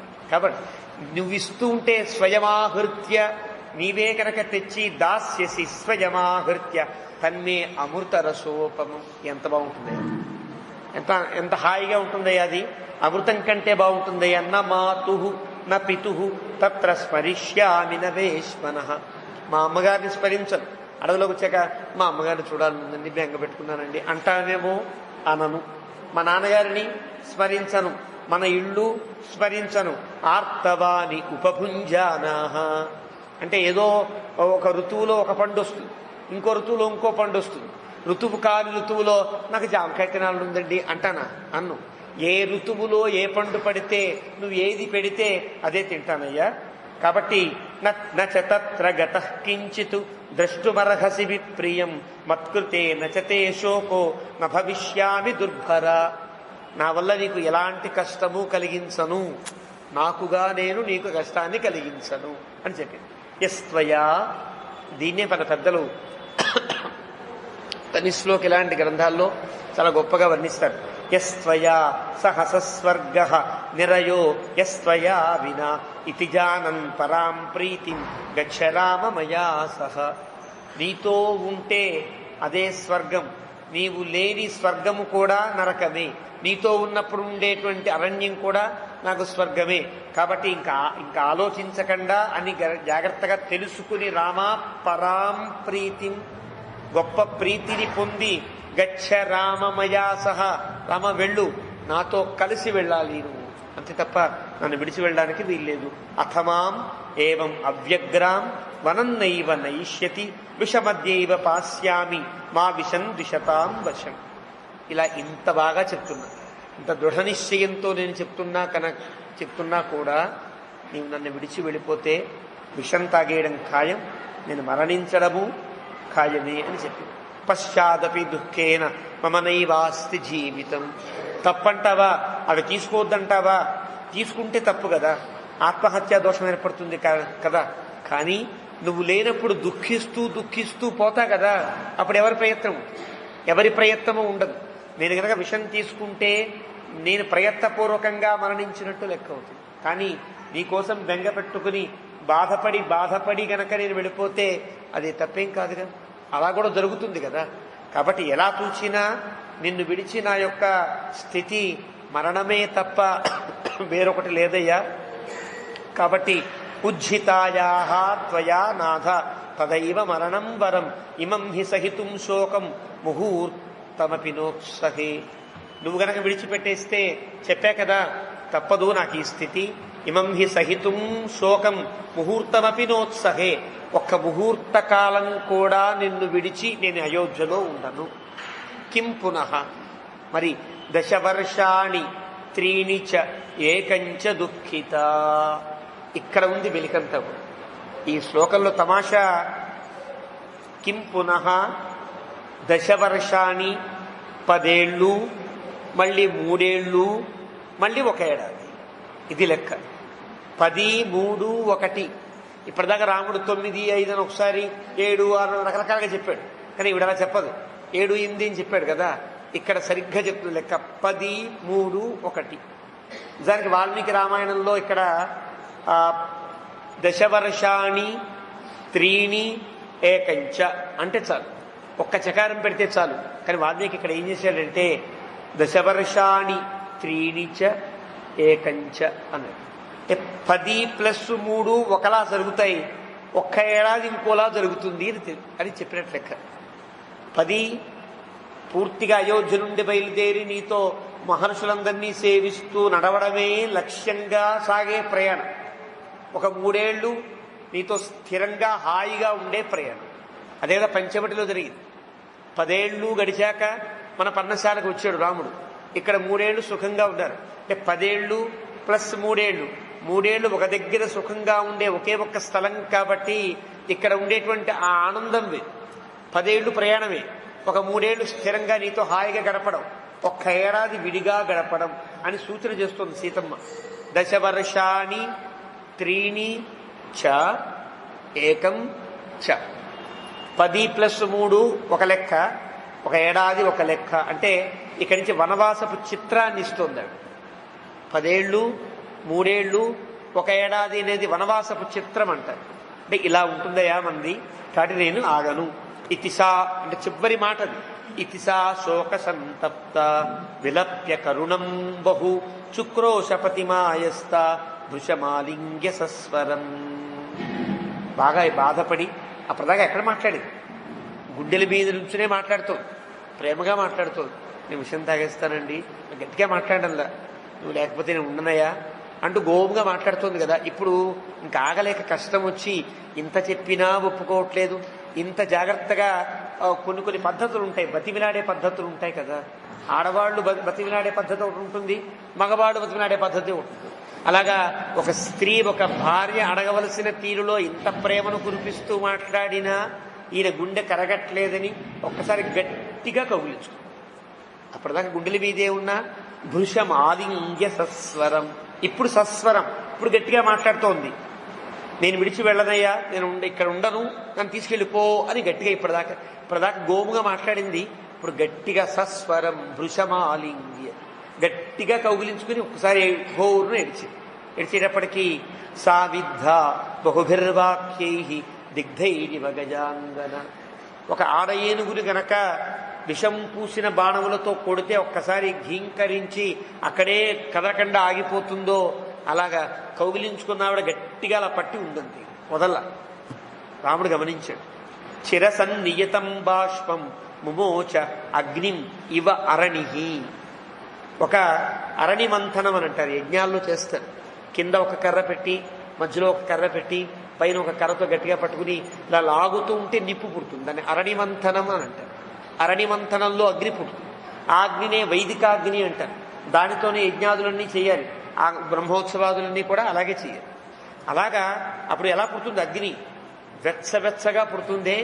ఈవిడ కళ్ళు అలాంటి అరణ్యంలో అయితే గనక ఆ రెండు కళ్ళల్లో నుంచి కారే కన్నీటి చుక్క రాముడి గుండెల మీద పడితే వెచ్చగా తగ్గి. అరణిహి యథా అగ్నిం ఇవ అరణిహి, వెచ్చటి కన్నీటి చుక్కలు పడినప్పటికీ ఒక్కసారి మనసు కరిగింది. ప్రధాన గట్టిగా ఉండే వస్తువు మీద వేడి నీళ్ళు పోసాం ఏమవుతుంది? కరిగిపోతుంది కదా. ఈవిడ వేడి నీటికి అప్పటిదాకా గట్టిగా అనుకున్న రాముడి గుండె కాస్త అక్కడిని కరిగిపోయింది. అయ్యో తీసుకువెళ్ళక తప్పదేమో అనిపించి తస్యాహ స్ఫటిక సంకాశం వారి సంతాప సంభవం నేత్రాభ్యాం పరిశుశ్రావ పంకజాభ్యాం విబోధకం. ఒకసారి తలకాయ మళ్ళీ తన ముందుకు తీసుకుని లేత కళ్ళు నీళ్లు తుడిచాడు. స్ఫటిక సంకాశం అంటే తెల్లటి కళ్ళు. ఆ కళ్ళల్లో పాపం ఏడిచి ఆ రక్తమంతా లేకుండా అయిపోయి పాలిపోయినట్టు అయిపోయింది. సాధారణంగా కళ్ళల్లో ఎర్రటి జీర ఉంటుంది. బాగా నీరసపడితే, ఉపవాసాలు చేస్తే, ఏదో అనుకున్నది దూరమైతే తెల్లబడిపోయి పాలిపోయినట్టు అనిపిస్తుంది కదా. అది చూస్తే పాపం ఎంత బాధపడుతోందో కళ్ళల్లో తెలిసింది రాముడికి. అలా తెలిసి రాముడు చూచి నేత్రాభ్యాం పరిశుశ్రావ తచ్చ ఏవ అమల చంద్రాభం ముఖం ఆయతలోచనం పర్యశుష్యత బాష్పేణ జలోద్ధృత వివాంబుజం. చూస్తే కళ్ళ నీళ్లు కారిపోయేమో. అప్పుడే పద్మాన్ని నీళ్ళలో ముంచి తీస్తే ఎలా ఉంటుంది పద్మం? నీళ్లులా కారుతూ ఉంటుందే, ఆ నీళ్లు కారే పద్మంలాగా సీతమ్మ ముఖం కనిపించింది. దగ్గరగా తన గుండెల దగ్గరగా ఉంది రాముడి సీతమ్మ యొక్క ముఖం. తాం పరిష్వజ్య, ఆవిడ గట్టిగా కౌగిలించుకునే ఉన్నది. మళ్ళీ ఈయన గట్టిగా కౌగిలించుకున్నది. అర్జున్ తాం బాహుభ్యాం పరిష్వజ్య విసంజ్ఞావివ దుఃఖిత. ఒకసారి ఇలా స్టన్ అయిపోయి ఆగిపోయి, తీసుకువెళ్ళడేమో, ఒప్పుకోడేమో, ఇంత వాగ్వాదం చేసినా, ఇంత బతిమిలాడినా ఈయన గుండె కరగలేదా అనుకునే సమయంలో గట్టిగా రాముడు దగ్గర తీసుకునేటప్పటికీ విసంజ్ఞాం ఇవ దుఃఖితాం ఉవాచ వచనం రామ పరివిశ్వాసయం స్తదా. సీతమ్మకి విశ్వాసాన్ని పెంచుతున్నవాడై రాముడిలా మాట్లాడుతున్నాడు. నదేవి తవ దుఃఖేన స్వర్గం అవ్యభిరోచయే నహి మేస్తి భయం కించిత్ స్వయంభోరివ సర్వతః. నిన్ను విడిచి నేను ఉండగలనా? నేను ఉండలేను కదా. నిన్ను తీసుకెళ్తే నాకేమైనా భయమా? నేను రక్షించుకోలేక నన్ను? అదేం కాదు. బ్రహ్మదేవుడికి ఎలాగైతే సృష్టితో భయం ఉంటుందా? బ్రహ్మదేవుడే ఏర్పరిచిన సృష్టికి అతను భయపడతాడా? అతను ఉండదే. నాకు కూడా భయము లేదు అంటే అర్థం నేను స్వయంభూని. నాకు ఎవరు ఏం అపకారం చేయలేరు సీత, నువ్వు దూరమైతే నాకు కష్టం కాదా ఏమి? నహిమేస్తి భయం కించిత్, నాకు భయం లేదు. నాకు నిన్ను తీసుకోకుండా వెళ్ళాలని కూడా లేదమ్మా. నిన్ను విడిచి నేను ఉండలేను కదా. అంటే రాముడి కంటి వెంట కూడా నీరు అలా మెల్లగా కారుతుంది. ఈ సన్నివేశం వాళ్ళిద్దరిది రహస్యం. మనకి వాల్మీకి పాప అందరికీ తెలియజెప్పాడు, లీక్ చేశాడు ఈ విషయాన్ని తప్ప వాళ్ళిద్దరికీ చాలా అత్యంత రహస్యమైన అంశం. అలా తన యొక్క శిరస్సు మీద చెయ్యి పెట్టి దువ్వుతూ అంటున్నాడు, తవ సర్వం అభిప్రాయం అవిజ్ఞాయ శుభానని వాసన్నరోచయేరణ్యే శక్తిమానపి రక్షణే. నాకు నేను తీసుకుని వెళ్ళాలే ఉంది, నిన్ను విడిచి నేను ఉండలేదు. కానీ నీ యొక్క అభిప్రాయాన్ని పూర్తిగా కనుక్కోకుండా కనుక నేను తీసుకుని వెళితే నీ పట్ల తప్పు చేసిన వాడిని కాను. నేను కనుక సీత నువ్వు తప్పదంటే మొహమాటం కొద్దో అలాగేనండి నేను కూడా వచ్చేస్తానండి, మిమ్మల్ని మించి ఉండలేనండి అని అంటాం. అంటే వెళ్ళిపోతారు. వెళ్ళిపోయాక నీకు మనసుకి కష్టం కలుగుతుంది. పైకి ఏదైనా అంటే నేనేమన్నా అనుకుంటావేమో లోపల మదన పడతావు. ఈ స్థితి రాకూడదు. నీ మనస్సులో దృఢంగా నీకు ఈ అభిప్రాయం ఉన్నదా లేదా అని ఒకసారి కదిపానంతే. అంటే ఒక్కోసారి మనం పందిరి వేయాలనుకో, పందిరి వేయాలంటే ఒక గుంజ పాత్ర మనమే జాగ్రత్తగా గొయ్యి తీసి పాతి పక్కన రాళ్ళు కుక్కి గట్టిగా పాతాక మళ్ళీ ఒకసారి ఊపుతుంది, గట్టిగా ఉందా లేదా. ఊపితే కొంచెం ఊగింది అనుకోండి మళ్ళీ ఇంకొకటి రాళ్ళేస్తాం. అంటే అర్థం ఎప్పుడైతే మనం పాతినది కదలకుండా ఉందో అప్పుడు కదా విశ్వాసం ఏర్పడుతుంది. కాబట్టి దీన్ని కొంచెం కదిపి చూస్తే నువ్వు మానసికంగా కూడా రావడానికి సిద్ధపడ్డావు కదా. కాబట్టి నిన్ను విడిచి నేను ఉండను, నిన్ను రక్షించుకోలేక నిన్ను వదిలించుకుందామనుకున్న వాణ్ణి కాను సీత, శక్తిమానపి రక్షణే. రక్షణలో నేను శక్తిమంతుణ్ణి.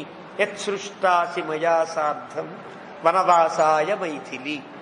నువ్వు నాతో పాటు వనవాసం చేయడం కోసమే అవతరించావు. ఇది రాముడి మాట. సృష్టా త్వం, నువ్వు సృజించబడ్డావు సీత.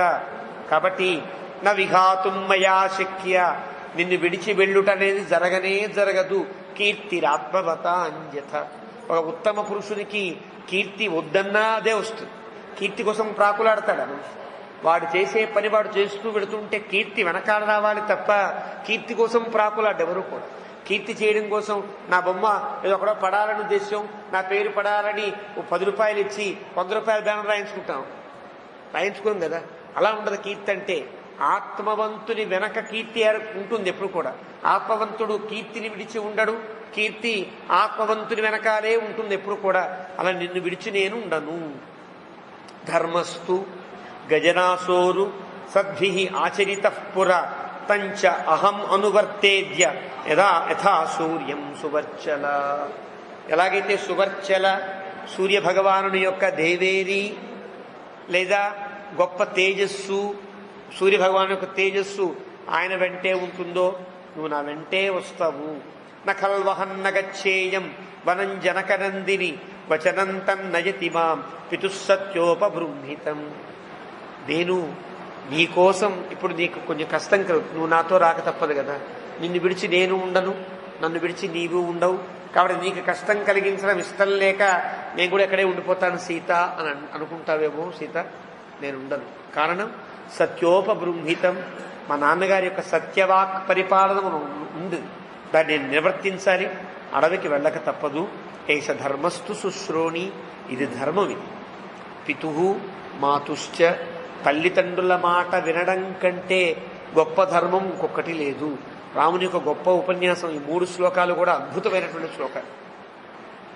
ఏమంటున్నాడంటే అతశ్చ తం వ్యతిక్రమ్య నాహం జీవితుముత్సహే. తల్లి మాటను ఎదిరించి కానీ తండ్రి మాటను కాదనే కానీ నేను బతకాలను కూడా అనుకోను సీత. వాళ్ళ యొక్క మాటలు వినడమే, వాళ్ళు చెప్పింది ఆచరించడమే నా జీవితంగా నేను భావిస్తాను. కాబట్టి తప్పనిసరిగా తల్లిదండ్రుల యొక్క మాట మనం విని తీరవలసినదే అని చెప్పి అందమైన శ్లోకాన్ని చెప్తాడు.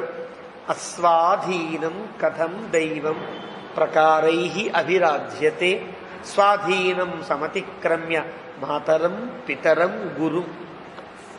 అస్వాధీనం ఉన్నాడో లేదో తెలియదు, పట్టుకుందామంటే దొరకడు. ఎక్కడో ఉన్నాడో లేదో తెలియనటువంటి దేవుణ్ణి రకరకాల రూపాలతో పూజిస్తూ ఉంటారే అంతా కూడా. కనిపించని దేవుడి కోసం రకరకాల రూపాలు గీచుకుని ఇలా ఉంటాడు, ఇలా ఉంటాడు, ఇలా ఉండాలి, నా దేవుడు ఇలా ఉండాలి, రకరకాలుగా పూజిస్తారే వాళ్ళ అదే పూజ అంటే. స్వాధీనం సమతిక్రమ్య, కంటికి ఎదురుకుండా కనిపించే దైవముల వంటి తల్లి, తండ్రి, గురువు, ఈ దైవాలకి కనిపిస్తూ ఉంటే వీళ్ళని విడిచిపెట్టి వీళ్ళ మాట వినకుండా ఎక్కడో కనిపించని దైవానికి రూపం గీసుకుని పూజించడం ఏం పద్ధతమ్మా? అలా పూజిస్తే మాత్రం ఆ కనిపించని దైవం, ఆ ఉన్న దైవం, సత్యమైన దైవం నిన్ను రక్షిస్తుందా? రక్షించదు. ఎప్పుడు రక్షిస్తుంది? నీ ధర్మాన్ని నువ్వు ఆచరిస్తే అది రక్షిస్తుంది. ఏంటి ధర్మం? తల్లి తండ్రుల మాట వినుట, ఆ తర్వాత గురువు గారి యొక్క మాట వినుట. ఈ మూడు ఆచరించకపోతే దైవాన్ని పూజించి ఏమిటి ఉపయోగం లేదు కదా. ఇక్కడ స్వాధీనం సమతిక్రమ్య, మన కళ్ళ ముందు రూపంతో కనిపించే తల్లి, తండ్రి, గురువుని విడిచిపెట్టి కనిపించని దేవుడికి రకరకాల బొమ్మలు, రకరకాల రూపాలు గీసులు పూజించడం అదేం గొప్పతనం? అలా కాదు. యత్రయం తత్రయో లోకాహ, మూడు లోకములు అంటారే లోకంలో. పెద్ద పెద్ద మూడు లోకాలు. ఏడా మూడు లోకాలు? తల్లి ఒక లోకం, తండ్రి ఒక లోకం, గురువు ఒక లోకం. ఇవే మూడు లోకాలంటే. అంటే మూడు లోకములను తృప్తిపరచాలంటే ఏం చేయాలి? వీళ్ళ ముగ్గురిని మనం అనుసరించాలి, వీళ్ళ ముగ్గురిని మనం ఆదరించాలి, వీళ్ళ ముగ్గురిని మనం ఆరాధించాలి. కనిపించే తల్లిదండ్రులని, మనకి విద్య నేర్పినటువంటి జ్ఞానోపదేశం చేసిన గురువుని కూడా దైవములుగా పరిగణించాలి. ఇది కదా ధర్మం. లోక పవిత్రం తత్సమం భువి నాణ్యతు అస్తి శుభాపాంగే. ఇది సీతమ్మ తల్లికి రాముడు చెప్పే మాట. అపాంగే, అందమైన కన్నులు కలదానా అంటే అర్థం, సీతమ్మ అప్పటిదాకా ఏదో చెప్తూ ఉంటే ఏడుస్తూ బాధపడింది కదా, కళ్ళు నీళ్ళు తుడిచాడు కదా. ఇప్పుడు రాముడు చెప్పే మాటలు చూస్తే సీతమ్మ కళ్ళు ఇంతంత అయిపోయాయి. ఆశ్చర్యంగా చూస్తుంది. దేవుడి కంటే వీళ్ళే గొప్ప అని చెప్పే రాముడి ఉపన్యాసానికి ఆడ కళ్ళు తెరిచి చూస్తుందన్నమాట. అంటే ఇదా నిజం? అంటే భగవంతుడు చెప్పే మాట కదా ఇది. ఆవిడకి తెలుసు కదా, రాముడు సాక్షాత్ పరమాత్మ. ఆయన ఏం చెప్తున్నాడు? తల్లిదండ్రులను పూజించండి, గురువుని ఆరాధించండి అని చెప్తున్నాడంటూ ఇది పెద్ద ఉపదేశంగా భావించిందో ఏమో తెలియదు. కళ్ళింతంత చేసుకు చూస్తుంటే శుభాపాంగే, ఎంత బాగున్నాయి నీ కళ్ళు అని సంబోధించినట్లుగా రాముడు సంబోధించాడంటే వాల్మీకి యొక్క భావచిత్రం, అక్షర చిత్రం ఆశ్చర్యం కలుగుతోంది. సీతమ్మకు కూడా ఆశ్చర్యం కలిగించే మాటలు ఇవి. అంటే కనిపించని దేవుడు కోసం రకరకాల రూపాలు గీసుకుని పూజిస్తున్నావేమో, అది వేరే అంశం. దానికంటే తల్లిని, తండ్రిని, గురువును ఆరాధించుట తప్పనిసరిగా గొప్ప ధర్మము అని రాముడు చెప్పే అద్భుతమైనటువంటి సందేశం ఇది. న సత్యం దానమానౌ వా నయజ్ఞాశ్చ ఆప్తదక్షిణా తథా బలకరా సీతే యథా సేవా పితుర్హిత. గొప్ప సత్యాన్ని పాటిస్తున్నానండి, కానీ మా అమ్మగారి మాట విన్ను, మా నాన్నగారికి ఏం సేవ చేయను అంటాడా? వాడి సత్యం వృధా. గొప్ప దానం చేసిన వాణ్ణి కానీ తల్లికి తండ్రికి అనాథాశ్రమంలో పడేసి వీడు ఎన్నెన్ని దానాలు చేస్తే ఏమిట్లా? అది వృధా. యజ్ఞాహ, చాలా యజ్ఞాలు చేస్తా, గురుగారిని ధిక్కరించో, గురుగారితో అవసరం లేకపోతే వాడి పక్కన పెట్టేసి త్రిశంకుల్లాగా ఇంకో గురువుని ఆశ్రయిస్తానంటావా? అది వృధా. ఆప్త దక్షిణా, చాలా మంది పెద్దవాళ్ళకి సంభావన ఇచ్చారండి. అయ్యము పిచ్చయం అందరయం కైగాట్టి. గోదమ్మవారు చెప్పారు కదా, పెద్దలకి పేదలకి ఏదైనా ఇస్తే పుణ్యం వస్తుందిరా అని. అలా చేశానండి అంటావా? అవన్నీ వృధా. ఎందువల్ల? తథా బలకరాహ సీతే, అవన్నీ కూడా బలకరములు అనుకుంటున్నాం కదా. ఎప్పుడు బలకరాలు అవుతాయి? యథాసేవా పితుర్హిత, తల్లిదండ్రులకి సేవ చేసిన తరువాత చేస్తే ఇవన్నీ ఫలిస్తాయి తప్ప తల్లిదండ్రుల్ని సేవించకుండా ఇవన్నీ చేసినా అవన్నీ బలకరములు కావు. ఇది రాముడు చెప్పేట ఉపదేశం. స్వర్గో ధనం వా ధాన్యం వా విద్యా పుత్రా సుఖాని చ గురువృత్యనురోధేన నకించిదపి దుర్లభం. గురువుగారి మాట కనుక జాగ్రత్తగా అనుసరిస్తే ఏం కలుగుతాయో తెలుసునా? స్వర్గం కలుగుతుంది. స్వర్గం అంటే దేవేంద్రుడు అప్సరసులు ఉండే లోకం కాదు, వైకుంఠం అని అర్థం. స్వర్గం అదే వైకుంఠం కలుగుతుంది. అదే వైకుంఠం పరలోకం, పరమపదం కలుగుతుంది. ధనం వా, ధనం కలుగుతుంది, ధాన్యం కలుగుతుంది, విద్యలు కలుగుతాయి, చక్కటి సంతానం కలుగుతుంది, జీవితం అంతా సుఖంగా ఉంటావు. ఏం చేస్తే?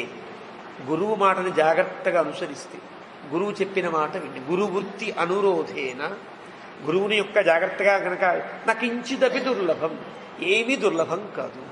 తల్లి తండ్రుల మాట వింటే నువ్వు అన్ని సత్కర్మలు ఆచరించినట్లే అని వాళ్ళకి చెప్పాడు. గురువు యొక్క మాట వింటే నువ్వు పొందతగినవన్నీ నువ్వు పొందుతావు. నీకేమేం కావాలనుకుంటున్నావో అన్నీ నీకు సమకూరుతాయి అని చెప్పాడు. కాబట్టి దేవ గంధర్వ గోలోకాన్ బ్రహ్మలోకాంస్తథా పరాన్ ప్రాప్నువంతి మహాత్మానః మాతాపితృపరాయణాః. తల్లిదండ్రులు సేవ చేసేవాళ్ళు ఏ లోకానికి కావాలంటే ఆ లోకానికి వెళుతారు. తల్లిదండ్రులు అంటే చాలు, వాళ్ళు మంచివాళ్ళ చెడ్డవాళ్ళ పేదవాళ్ళ కుష్టివాళ్ళ కుమ్మరివాళ్ళ ఇవేం ఉండదండి. తల్లిదండ్రులు జన్మనిచ్చిన వాళ్ళకి సేవ చేయడం. బ్రహ్మలోకం కావాలనుకుంటావా? ఆ లోకం నీదే అవుతుంది. దేవలోకమా గంధర్వలోకమా గోలోకమా ఏదైనా సరే ప్రాప్నువంతి మహాత్మానః, వాళ్ళకి మహాత్ములని పేరు. ధర్మవ్యాధుని కథ అదే కదా. ధర్మవ్యాధుడు తల్లిదండ్రుల సేవ తప్ప మరొకటి ఏం తెలియనివాడు. కేవలం మాంసం కొట్టి అమ్మి బతికేటువంటి ధర్మవ్యాధుడిని కౌశికుడు లాంటి మహర్షులంతా సేవించారంటే అతని గొప్పతనం ఏమి అంటే అతనే చెప్తాడు. దినచర్యని పరిశీలిద్దామని ఒక మహర్షి చెబితే, ఒక పతివ్రత చెబితే వచ్చాడు కౌశికుడు అనేటువంటి ఉత్తమ బ్రాహ్మణ ఉత్తముడు, ఒక మహర్షి. ఏమిటి ఇది గొప్పతనం? ధర్మవ్యాధుడు అంటున్నా. కౌశిక ఆ పతివ్రత అట్లాగే చెప్పింది, ఇంకో మహర్షి అలాగే చెప్పాడు. అంత గొప్పవాడా అంటూ వచ్చాడు. అతని దినచర్య రోజు పరిశీలిద్దామంటే పొద్దున్నే లేచాడు. ఆయన పడుదోకున్నాడు, కాలకృత్యాలు తెచ్చుకున్నాడు, తల్లిదండ్రులు నమస్కారం చేశాడు, వాళ్ళకి కావలసినవన్నీ సమకూర్చాడు. అమ్మ పాలు ఇక్కడ పెట్టా, కాఫీ ఇక్కడ పెట్టా, అన్నీ ఇక్కడ పెట్టా, జాగ్రత్తగా చూసుకోండి, మీకు అన్ని సమక్షంలో పెడుతున్నాను సేవ చేశాడు. వచ్చేసాడు, మాంసం కొట్టుకున్నాడు, అమ్ముకున్నాడు, మళ్ళీ ఇంటికి వెళ్ళాడు, వాళ్ళని నమస్కారం చేశాడు, వాళ్ళకి ఏం కావాలో చూశాడు, చక్కగా పడుకోబెట్టాడు, వాళ్ళకి విసిరాడు, తను పడుకున్నాడు. ఇంతే దినచర్య. అప్పుడు అడిగాడు, నీకు ఇంత గొప్ప ధర్మం చేత ఎట్లా వచ్చింది అని అడిగితే ధర్మవ్యాధుడు చెప్పాడు, వీళ్ళిద్దరినీ సేవించడం వల్ల వచ్చింది. తల్లిదండ్రుల సేవ ఎంత గొప్పదో ధర్మవ్యాధుడు చెప్తాడే. కాబట్టి అలాంటి వాళ్ళని ఏమంటారు? ప్రాప్నువంతి మహాత్మానః. వాళ్ళు ఏం చేయక్కర్లా, ఇంకా వాళ్ళని మహాత్ములు అని అంటారు. తల్లిదండ్రుల్ని సరిగ్గా పూజించిన వాళ్ళు, ఆరాధించిన వాళ్ళు, ముఖ్యంగా ఆదరించిన వాళ్ళని మహాత్ములు అని అంటారని రాముడు చెప్తున్నాడు. మాతా పితృపరాయణాః, తల్లిదండ్రుల సేవలో ఉన్నవాళ్ళు అంటూ నమాం పితా యథాశాస్తి సత్య ధర్మపథే స్థితః. ఈ 5 కూడా రాముని యొక్క మాతాపితృ గౌరవ పంచకల్లాంటి ఈ 5 శ్లోకాలు తల్లిదండ్రుల యొక్క గొప్పతనాన్ని, గురువు యొక్క గొప్పతనాన్ని చెప్పే శ్లోకాలుగా పెద్దలు భావిస్తారు. నమాం పితా యథాశాస్తి, నన్ను మా తండ్రి గారు దేనైతే శాసిస్తారో సత్య ధర్మ పథే స్థితః తథా వర్తితుమిచ్చామి సహి ధర్మ సనాతనః.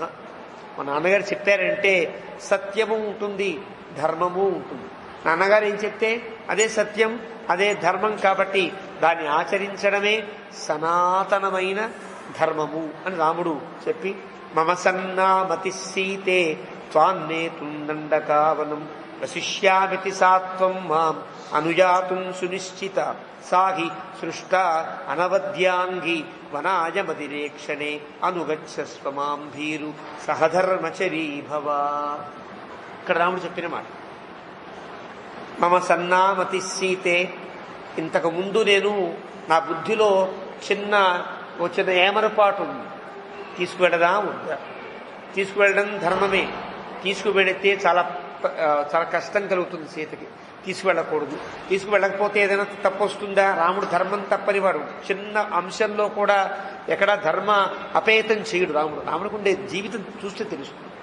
నాకు రామాయణం చూస్తే చాలా చిన్న చిన్న అంశాల దగ్గర కూడా రాముడు ఎంత జాగ్రత్త పడతాడో తెలుస్తుంది.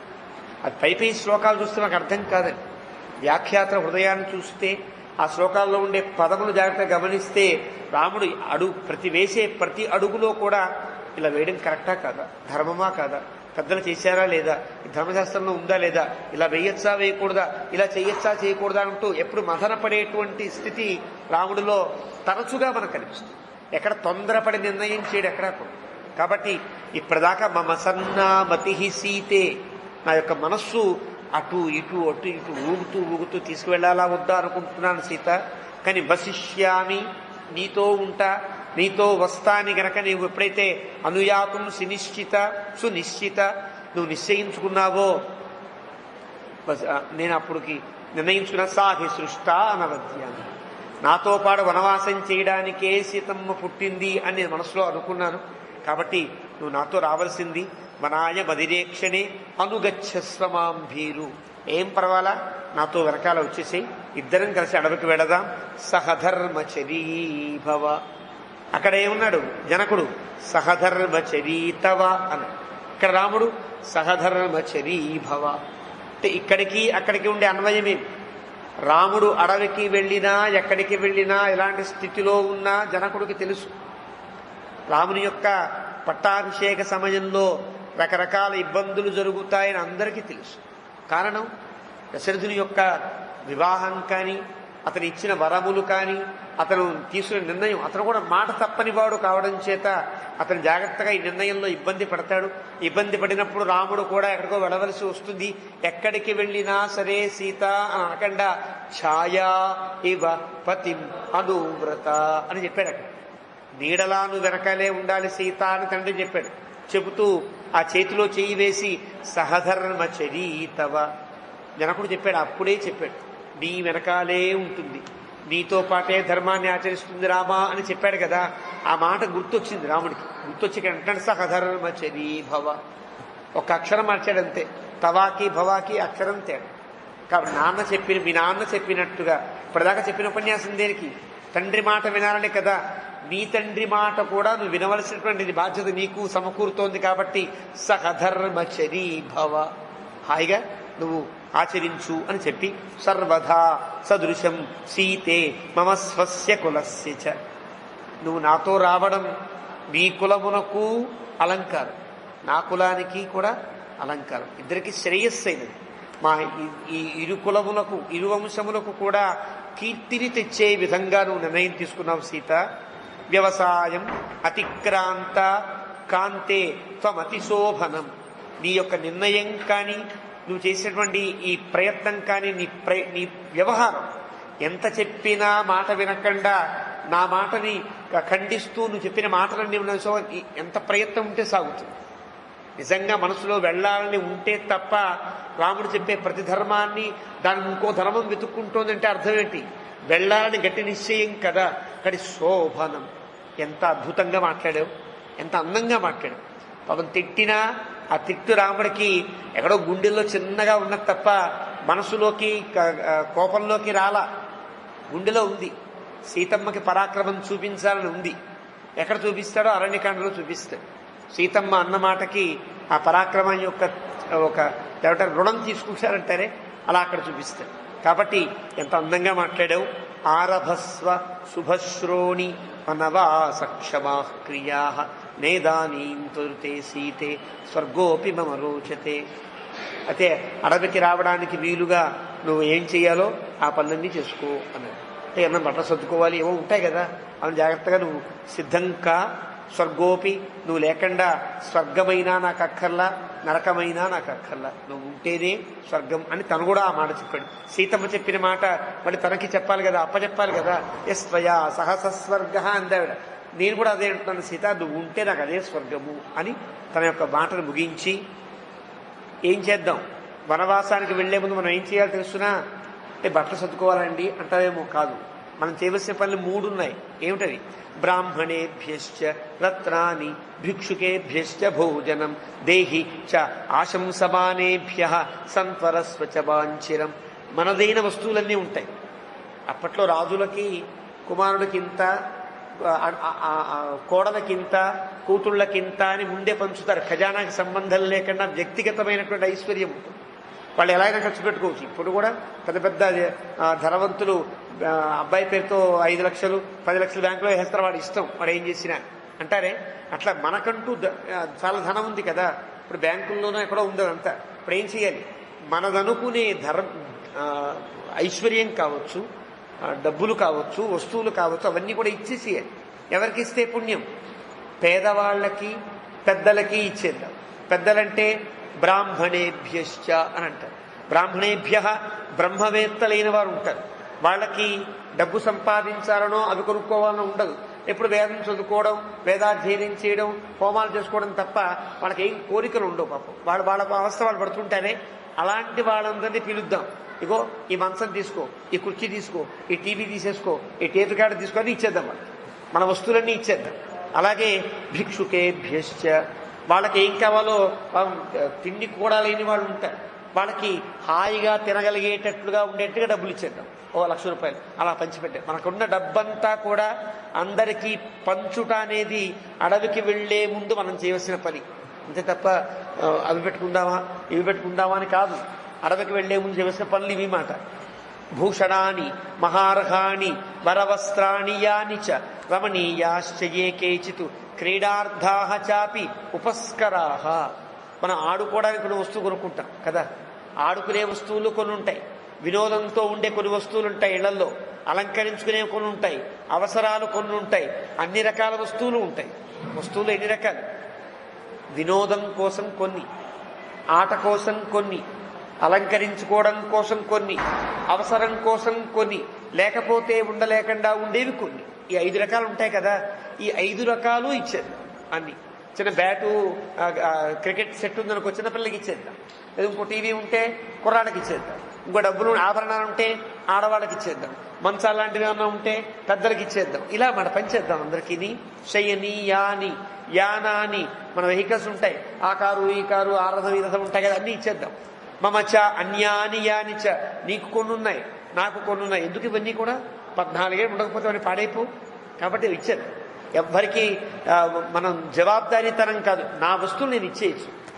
నా రథాలు, నా వాహనాలు, నా యొక్క వస్తువులు, నా ఆభరణములు, నేను పడుకునే మంచములు, స్టవ్లు, ఇవులన్నీ ఇచ్చేద్దాం.